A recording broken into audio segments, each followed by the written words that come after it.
Hello once again, and welcome everyone to ElectionSpeakers.com, the place for unique critique of the important speakers of this 2012 presidential campaign. My name is Dr. Dennis Becker. I'm your host for these special programs, and these programs are designed to give voters the valuable information needed to make a confident decision on November the 6th.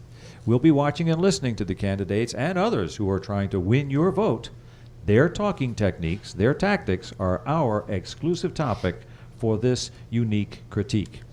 We have a special guest with us today looking at this vice presidential debate. So joining me around the radio dial with us is our special co-host and who's been with me for many years, Lori Schloff. She's the senior speech coach and coaching partner and the director of executive education at the Speech Improvement Company. Welcome, Lori. Hi, Dennis.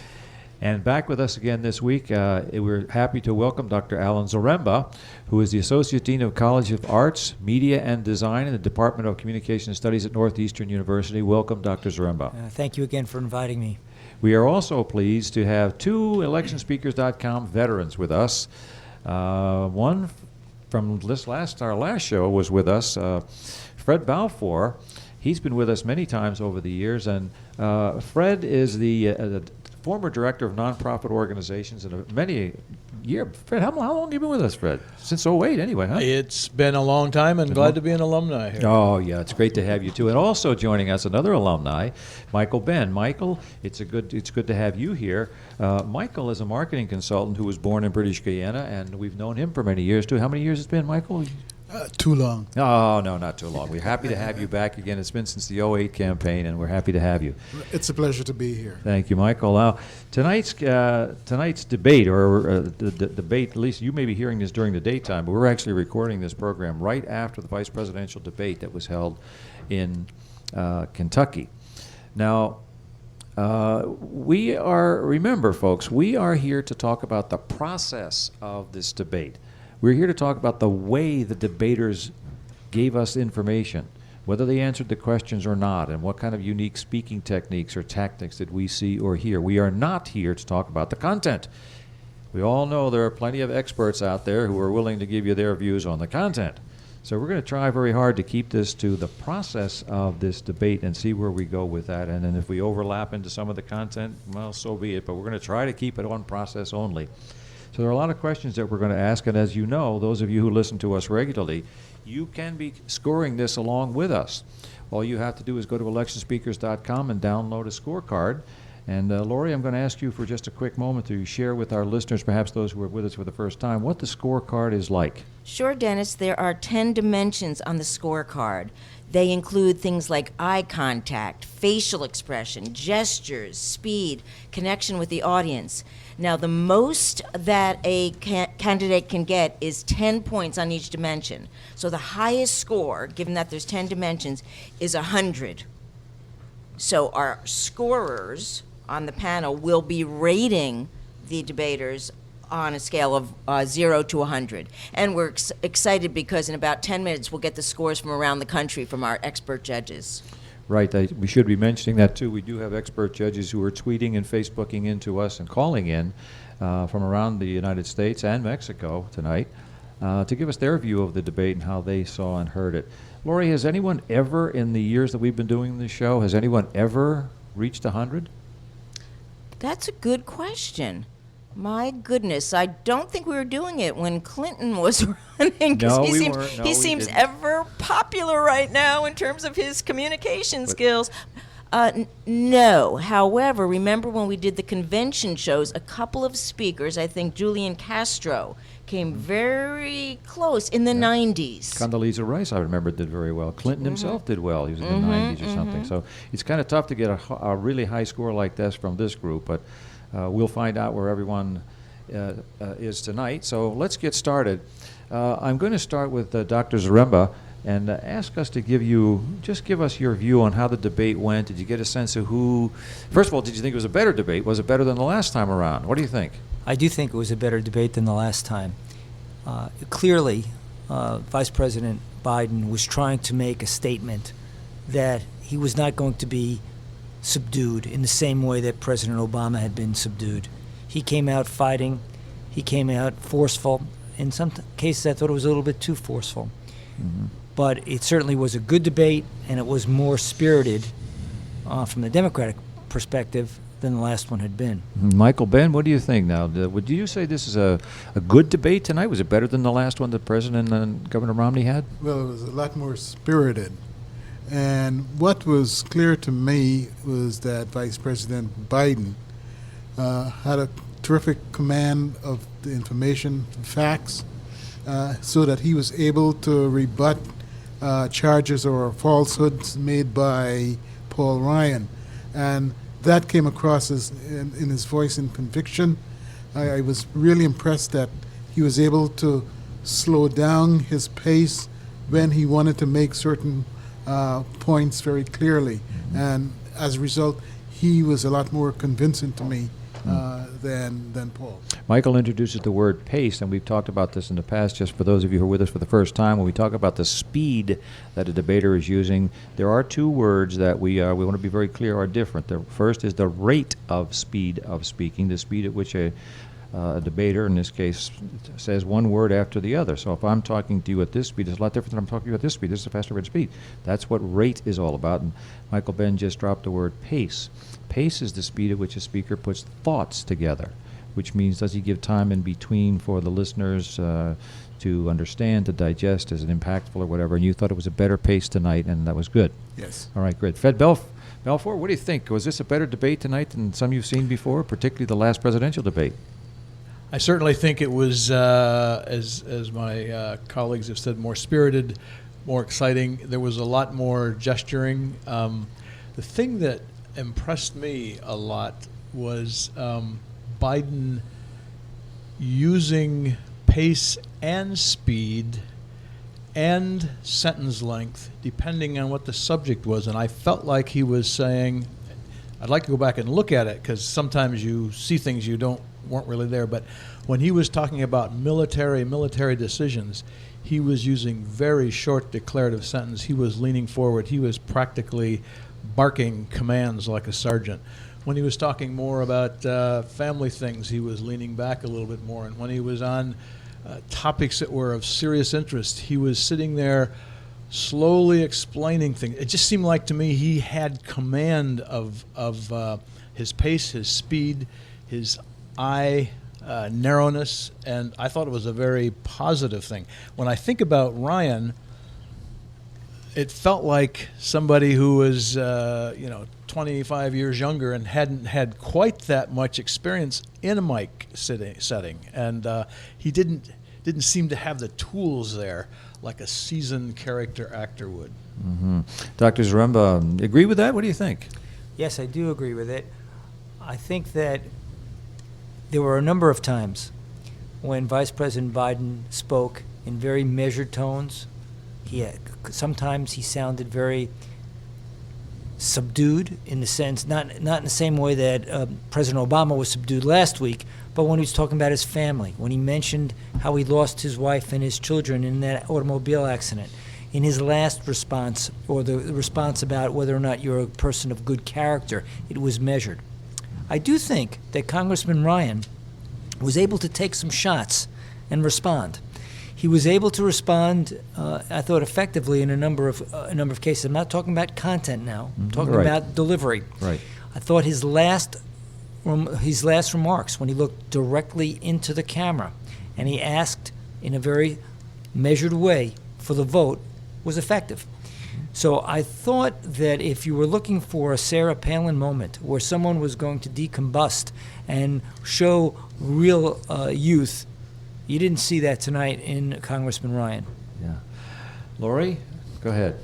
I always like to look at expectations. I thought that Vice President Biden did somewhat better than we might have expected in that he didn't seem to fall apart in any way. He was totally together, and I would say you felt comfortable watching this debate because they both seemed prepared. I would say that, and what I'm getting from my remote judges too, is that Ryan, for first time out on a national stage like this one, did a very commendable job. He really did not seem nervous. I agree, though, with my colleagues that I thought Biden had a bit more range, but I was impressed with that. They were both authentic, both conversational, and again, very important for speech coaches, they were prepared, but in a conversational way, not in a scripted way. It was interesting to me to see how Biden reacted facially to some of the things that the congressman was saying. If you remember, Al Gore's sighing hurt him when he was debating George Bush in the the 2000 election. Yeah. I think Biden was able to get away with it. I think Biden tonight, when he was smiling, and it wasn't the same as Gore. In many ways, it seemed to disparage what his opponent was saying in a way that didn't seem too much.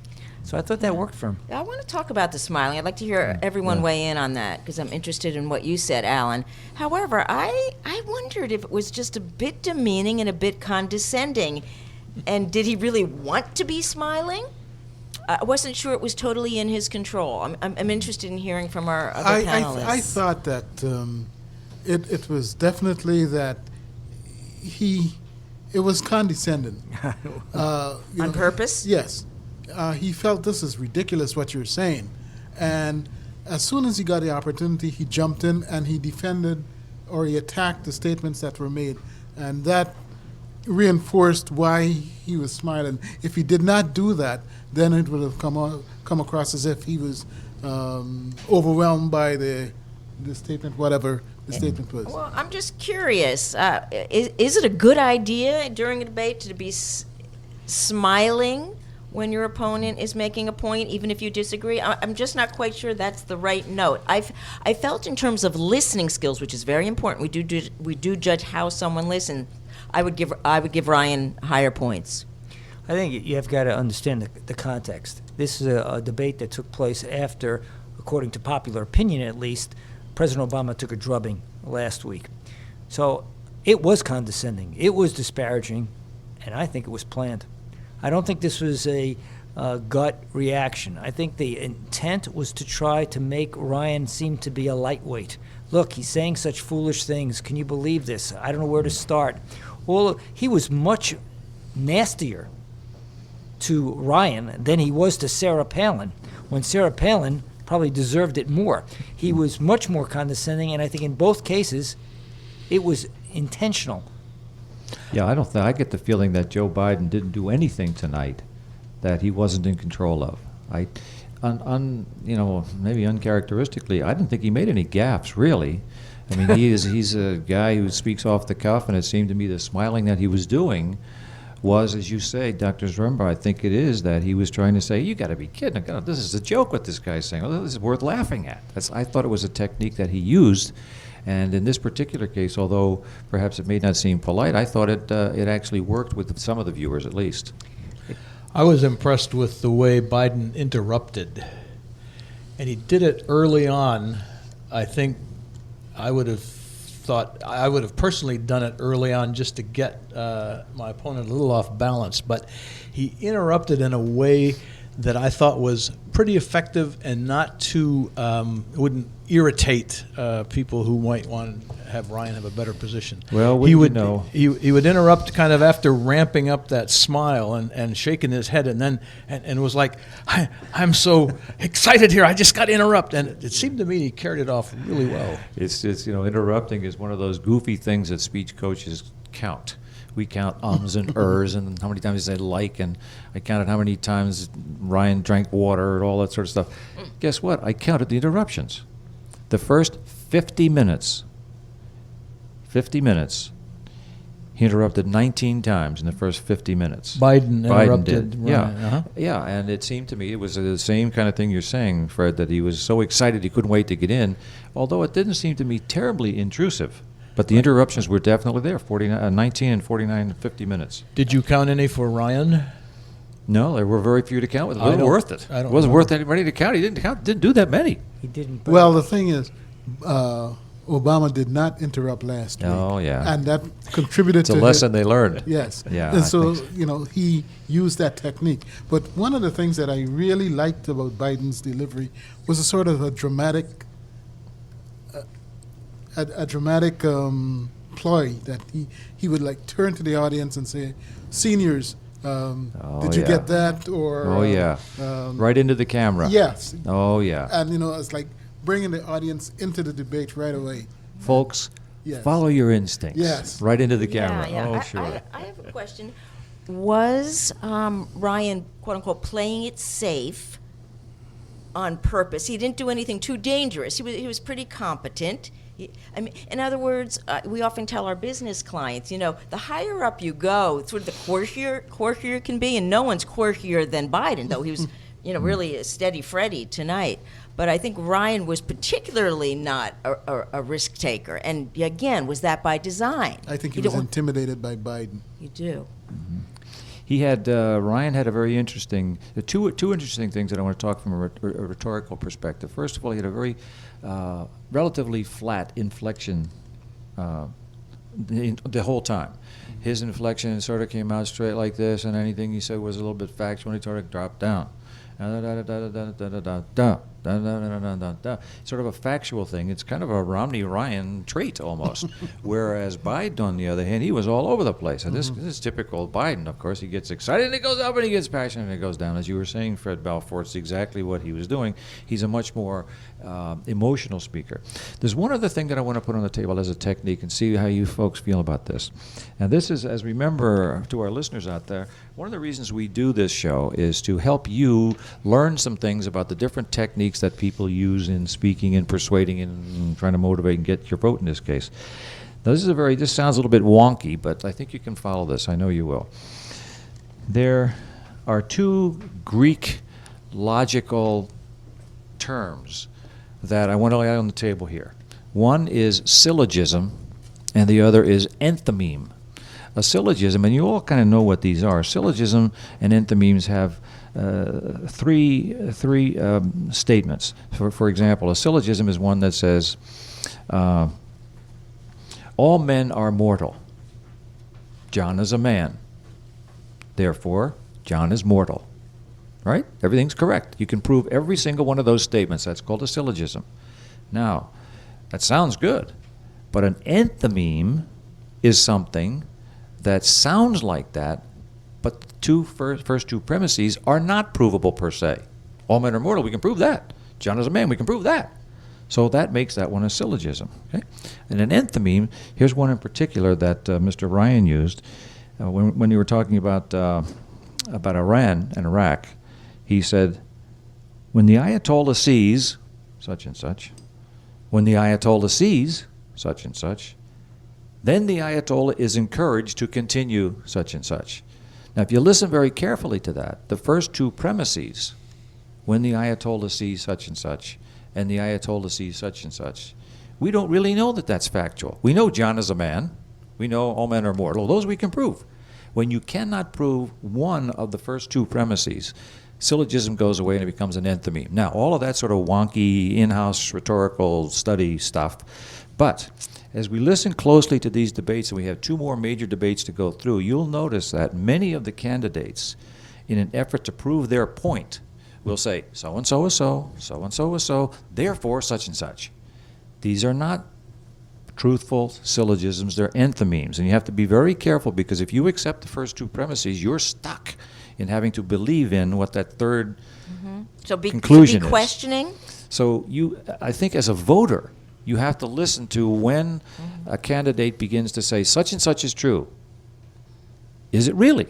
Did you hear any facts to prove that? Is there any way to back that up before you make a decision that the conclusion that they come to is also true? There's another point to make about syllogisms. You're right about it. Sometimes arguments that seem as if they're syllogisms are actually fallacious and fallacies. A syllogism has to be in the form of A, B, B, C, A, C. If it's not, the first two premises can be true, but the conclusion doesn't make sense. All men are mortal, all buccaneers are mortal, all men are buccaneers is inaccurate. That's right. Because it's not in the right form. So you did see a couple of times people would make two statements, both of them might be true, but the conclusion is inaccurate. So I thought that, well, politicians are notorious for trying to do such things. Oh, yeah. That's very helpful But because I- I think it helps our listeners to be able to sort of sort through what they're hearing, and that's really the goal of our show. Yeah, is yeah. to be able to look through everything. Listen, let's get away from this wonky stuff and start talking about the Okay. scores, okay?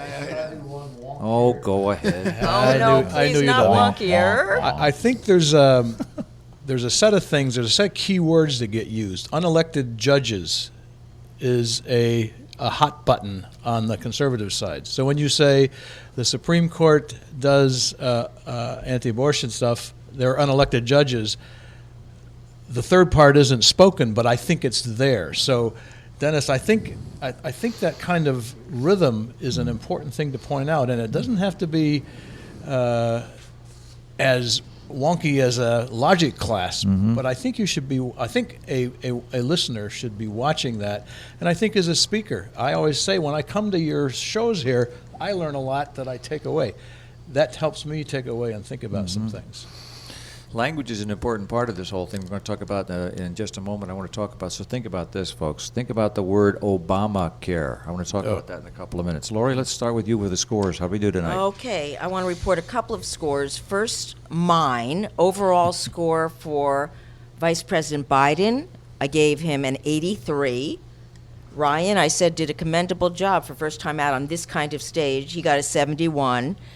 Our remote judges, experts from all over this country and Mexico, they had them closer. They gave Vice President Biden 80.6 and Ryan 78.4. I'll give a shout out to our Emerson College volunteer coordinators, Tara and Olivia. Who are collecting this information from our remote judges. Good, great, thank you. Fred Balfour, how'd you do with your scores? Well, Lori and I hit Biden spot on. I was 83 for Biden and 68 for Ryan. Michael Ben? Mine was a lot more lopsided. Biden was 80 and Ryan 40. That's a lot more lopsided. Yeah. We're going to hear more about that in a moment. Dr. Zaremba. Well, I did it the same way as I did it last week, and that is because this was a contest, I made sure that one person got at least 10, and the second place person could get less than 10. So it was like a 10-point must system. But it came out to Biden being ahead of Ryan, but only slightly. So I think that Biden did win this debate in terms of the criteria that we're using, but it wasn't a knockout. Did you have total numbers? Yes, I had 98 for Biden, 96 for Ryan. Got it. So you were very close category by category. They were quite tight. There were some on categories where each one. some categories they both got the same high score. I thought Ryan, for a rookie, did nothing, I don't think, to hurt his party. I think if he had done very poorly, some people might have gone to the Democrats, but I don't think he did that poorly. Also, That's Martha. content, that's not form. Excuse me? That's content, not form. No, I think in content he did do poorly. Actually, I thought he was very. We could talk about that, but I thought in terms of how he delivered and his poise in responding to some of the attacks, he got a couple good shots in there. Yes, he did. He did. He got a couple good shots and good responses. So I thought in terms of delivery, not bad. I thought he did he was a little bit on the defensive, I thought, when it came to the issue of defense, actually. Biden really came after him and didn't back down at all. Biden seemed a lot stronger to the point where Ryan almost seemed as though, oh, okay, all right, I'm not going to argue. Yes, I agree with that, yes. I think that's one reason traditionally defense and foreign policy has been out of bounds in an election, pretty much. It's not been this time because all bounds seem to be breaking down, but the president has so much more information, and A, it doesn't make sense to go up against that, and B, he's not going to tell you stuff that's secure. So I'd rather see it a little more out of bounds than it has been in this election and certainly in this conversation. I want to ask you about this word Obamacare. I mentioned it a moment ago. I heard last week President Obama say that he kind of liked the term. He's sort of proud that they've named it after him, so to speak. And obviously the Republicans have done it in a deriding manner. They wanted to deride him. The actual name of the bill is the Affordable Care Act. So this is a technique that speakers use in all kinds of settings, not just debates, where they change the wording or the name of something, giving it a much more emotional sound so that listeners or voters or whomever have a more emotional than logical reaction to it. I can remember the first time I really became aware of this was way back in the 60s, I guess, when Boston was going through all of the integration issues, and there was what became known as the forced busing issue. There was no such thing as forced busing legislation. Opponents of it gave it the name forced busing. It had something to do with Transportation Legislation Act or something like that. But when you give a term, a name, a process, a person even, a nickname, a slang, suddenly if you use it over and over again, it becomes known as that. In this case, I was surprised to hear Obama embrace it and say, yeah, I like it. Well, I think one of the reasons why Obamacare seems so negative is the way they say Obamacare. Oh, sure. It's the tone of voice that goes with it. What Obama has tried to do is, and he didn't do it last week, was say, I like it because it's Obama cares. Yes, To change it, Right. so this means I care and you don't. But he didn't take advantage of that last week. He simply said, I like it, as opposed to saying, I like it because I care. Apparently you do not. So, but I agree with you. The way the Republicans and the people who do not like President Obama use Obamacare, it's as if it's a profanity. How do you all think that Martha Raddatz did tonight? Moderator. Michael Ben? Much better than Jim Lehrer? Than Jim Lehrer. She kept control of the pace. She was a lot more informed. She did a lot of homework, and she was able to come back and ask very pointed questions to the two participants. And from that point of view, I really like her moderation. Our communication expert from Mexico weighed in on that. Go ahead. So Sergio Bello wrote in to say he thought she did an amazing job, and she was accurate and aggressive at the right times.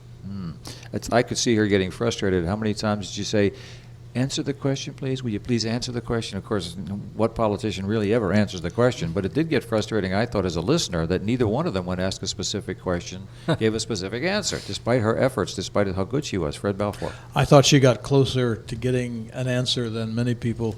I was, in thinking back over all the debates I've seen, I think she's the best that I remember, but I will put a caveat in there that debate format is different. That's three people around a small table, and it's more like a discussion, as opposed to somebody sitting way back or two or three people sitting way back.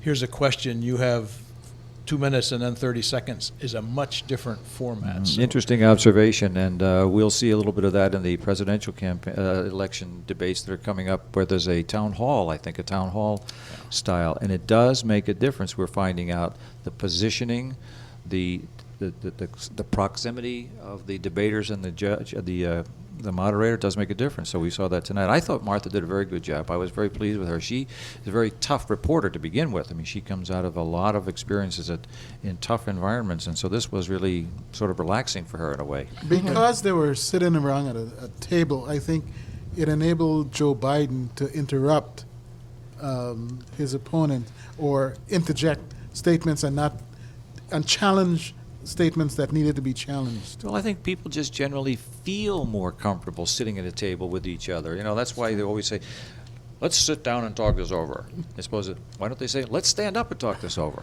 We sit down because it feels more comfortable. We interact more comfortably with one another. No one made 5-minute speeches. Not tonight. She was very good. I think she had a gun there. Wouldn't surprise me. She could carry it. For those of us, I did mention listening to debates a long time. For those of us who were old enough to remember the first televised debate with Kennedy and Nixon, I thought Ryan had a very dark visage tonight. He's a dark-complected guy, has dark hair, but his eyes look kind of sunken. And thinking back how Nixon always laid part of his problem losing to Kennedy with his appearance. He had a 5 o'clock shadow. He was dark. Kennedy was this young, energetic thing. So I thought Ryan suffered that if you're watching the TV. If you're listening to it, Different of course, story. doesn't show, but we're watching TV, and I would say that that's an interesting comparison. Did you remember in the Kennedy-Nixon debate that there had been an agreement beforehand between the two debaters that neither one accepted the offer of CBS to use makeup? CBS offered to give them makeup. Kennedy said, no, thank you. So Nixon, knowing that, said, no, thank you. However, what wasn't known at the time was that Kennedy said no because he had his own makeup person there. Smart. Nixon didn't have anybody, and we certainly saw the difference, what happened with that. Also, Nixon was not able to deal with any kind of heat. He used to perspire profusely, and when he became president, he'd have the rooms air conditioned even when it was wintertime so that he could look normal. I do want to weigh in my comment about the moderator. I thought she was outstanding. And because of the interruptions by Biden, it was a tough job. It was a tough job because she could have easily just cut him off every time he tried to interrupt, and she gave him some latitude, and she was able to give Ryan time. I think the time used by both were almost exactly the same. Pretty close, right. I thought she did a good job, and it wasn't easy. I think on that point, if Ryan had had more experience, he might have noticed this interruption getting accepted by the moderator. And if done I'd it. have been him, I'd have started Yeah. doing that myself. Yeah. But I mean, you got so much on your mind. It might be the first time.